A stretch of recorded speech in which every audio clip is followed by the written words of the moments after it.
Dear student class 7 کے لیے آج میں کام بھیج رہی ہوں. سورج مکھی نکالیں کلاس 7 کی. اس کے بعد آپ یہاں دیکھیں کہ نظم ہے بارش کا پہلا قطرہ. بارش کا پہلا قطرہ جو ہے آپ یہ دیکھیں کہ نظم ہے. اب میں پڑھوں گی یہ پھر آپ یہ دیکھیے گا.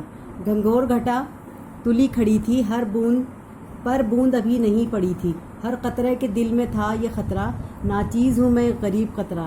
تر مجھ سے کسی کا لب نہ ہوگا میں اور کی گوں نہ آپ جوگا.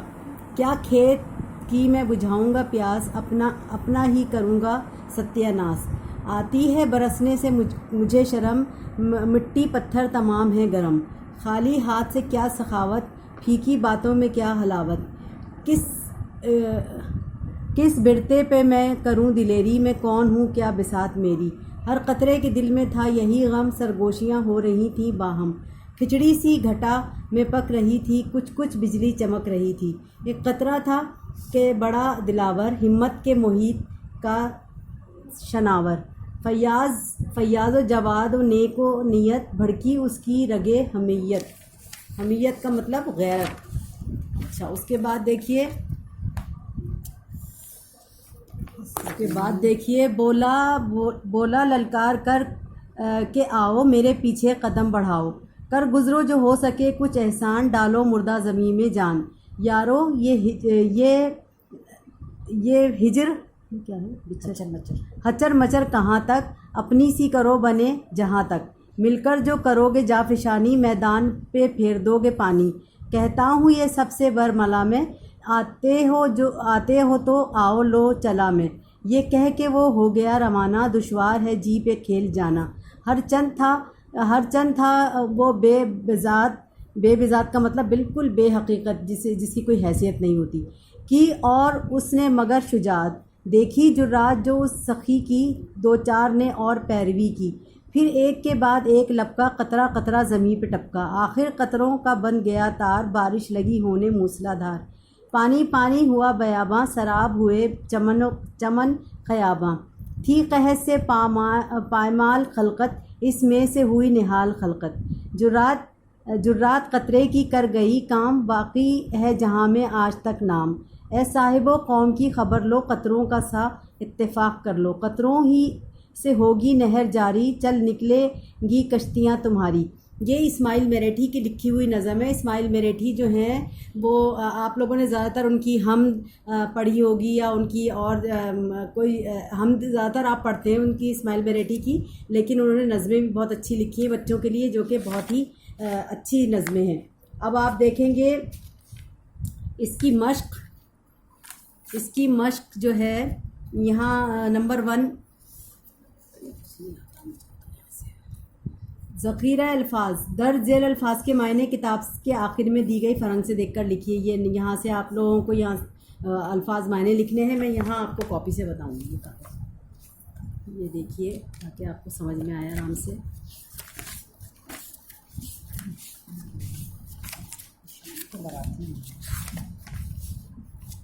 یہ دیکھیے ٹائٹل پیج بارش کا پہلا قطرہ کا ٹائٹل پیج دیکھ لیجئے. اس کے بعد آپ نے دیکھا کہ یہ آپ کو نظر آ رہا ہوگا گھنگور کا مطلب گہرا یا خوفناک. جوگا قابل اور لائق.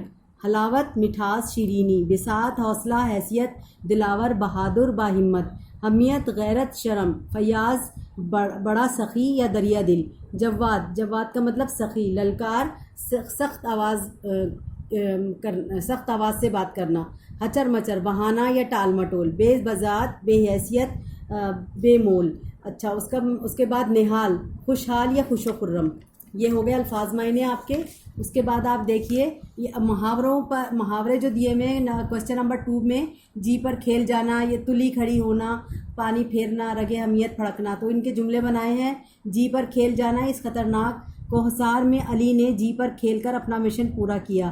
تلی کھڑی ہونا احمد کو روزانہ دیر سے آنے پر اماں چھوڑ دیتی تھیں مگر آج نہ جانے مارنے پر کیوں تلی کھڑی ہیں. پانی پھیر دینا بڑی محنت سے میں نے مٹی کا گھروندہ بنایا تھا مگر آصف نے گیند مار کر میری محنت پر پانی پھیر دیا. رگے حمیت پھڑکنا سیاست دان کی تقریر کے دوران اچانک ایک غریب کی رگے حمیت پھڑکی اور اس نے سیاست دان کے جھوٹ کا پول کھول دیا. یہ آپ نے دیکھا. اس کے بعد مرکزی خیال دیکھیے اس کا حوالہ مصنف مرکزی خیال میں. یہ نظم بچوں کے مشہور شاعر اسماعیل مریٹھی نے لکھی ہے. اسماعیل مریٹھی نصیحت آموز نظموں کے لکھنے کے لیے مشہور ہیں. انہوں نے بچوں کی درسی کتابیں اور متعدد نظمیں بھی لکھی ہیں. نظم بارش کا پہلا قطرہ کا مرکزی خیال ہمت اور خود اعتمادی ہے. کسی بھی اچھے کام میں پہل کرنے کے لیے ہمت درکار ہوتی ہے. بہت سے خوبی اور اندیشے لاحق ہوتے ہیں. شاعر نے بارش کے پہلے قطرے کے لیے جو صفات تحریر کی ہیں، مثلا دلاور ہونا، ہمت والا ہونا، فیاض، نیک نیت ہونا، وہی صفات انسانوں کو بھی درکار ہیں. ان صفات سے مدد لے کر جب کوئی اچھے کام میں پہل کرتا ہے تو مدد ہر طرف سے آ جاتی ہے. قطرے کی انفرادی سوچ کو تبدیل کر دیا اور سب نے اس کا ساتھ دیا. لہٰذا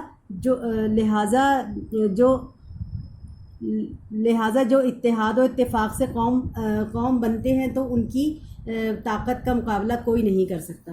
تو یہ مرکزی خیال آپ نے دیکھا. اور اس کے بعد پھر آپ کے پاس تشریح آ جائے گی. تشریح میں یہاں پوچھ رہے ہیں کہ اس نظم کے پہلے حصے میں قطروں کی آپس کی بات چیت اور خیالات لکھے گئے ہیں. ان خیالات کو اپنے الفاظ میں تحریر کیجیے. کالی گھٹائیں برسنے کے لیے کھڑی تھیں، مگر کسی قطرے کی مجال نہ تھی کہ وہ بادل کی حدود سے باہر آ جائے، کیونکہ ہر قطرہ اپنے آپ کو اس قابل نہیں سمجھ رہا تھا کہ وہ برسے. قطروں کی آپس میں سرگوشیاں ان کے خیالات پر مشتمل تھیں کہ ہم تو اتنے چھوٹے قطرے ہیں، کسی کی پیاس نہ بجھا سکیں گے. کھیتوں کو سیراب کرنا تو دور کی بات ہے، نیچے گرنے سے گرم پتھروں کی گرمی بھی ہمیں بخارات میں تبدیل کر دے گی. کسی کے ہاتھ ہی خالی ہوں تو وہ کسی کو کیا دے سکتا ہے. یہ ان کے خیالات تھے. اچھا، اب آپ نے دیکھا کہ اب اس میں دیکھیے نمبر 5 کہ نظم کے دوسرے حصے میں دلاور قطرے کے خیالات اور اس کی ہمت کا واقعہ منظوم کیا گیا ہے. اپنے الفاظ میں تحریر کیجیے. ایک قطرہ جو بہت بہادر اور سخی تھا اور جس کی نیت پرخلوص تھی، اس کی غیرت نے جوش مارا اور اس نے دوسرے قطروں سے کہا، میرے ساتھ قدم بڑھاؤ اور اس مردہ زمین پر برس کر احسان کر دو. یہ سوچ بچار کا وقت نہیں، یہ ہلچل ختم کرو اور جو کرو جو تم کر سکتے ہو، وہ کرو جو تم کر سکتے ہو. سب مل کر پرجوش اور سرگرم ہو جائیں اور اس زمین پر پانی برسائیں. سب برملا کہہ کر وہاں سے روانہ ہو گئے. جو چند قطرے بے حیثیت تھے انہوں نے اس سخی کی بات سن کر بڑی ہمت کی اور وہ قطرہ قطرہ بوندوں کی شکل میں برسنے لگے اور دیکھتے ہی دیکھتے بارش کی شکل اختیار کر گئے. ہر چند بارش سے سیراب ہوئی اور تمام مخلوق بھی خوشحال ہو گئی.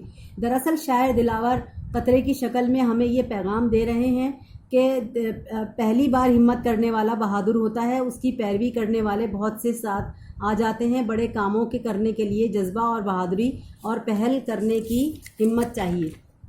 اچھا، اس کے بعد پھر آپ دیکھیے کہ نمبر 6 پہلے اور دوسرے حصے کی سوچ کے فرق کا موازنہ کرتے ہوئے اپنی رائے کا اظہار کیجیے. پہلے اور دوسرے حصے کی سوچ کا فرق کا موازنہ، یہ ہیڈنگ ہے یہاں پر.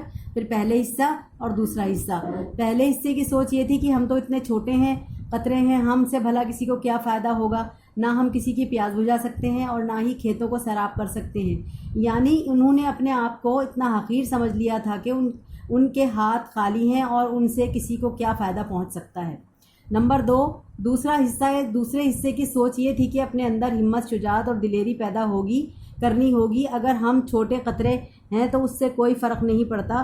ہم سب جب مل کر ہمت اور نیک نیتی سے دوسروں کو فائدہ پہنچانے کی کوشش کریں گے تو ضرور کامیاب ہوں گے. لہٰذا تمام قطروں کے باہمی مشورے کر کے بوند بوند برسنا شروع کیا اور پھر بارش کی شکل اختیار کر گیا اور خلقت کے لیے فائدہ مند ثابت ہوئے. لہٰذا قطرہ قطرہ دریا بنتا ہے، یعنی ایک ذرہ یا ایک قطرہ بے حیثیت نہیں ہوتا.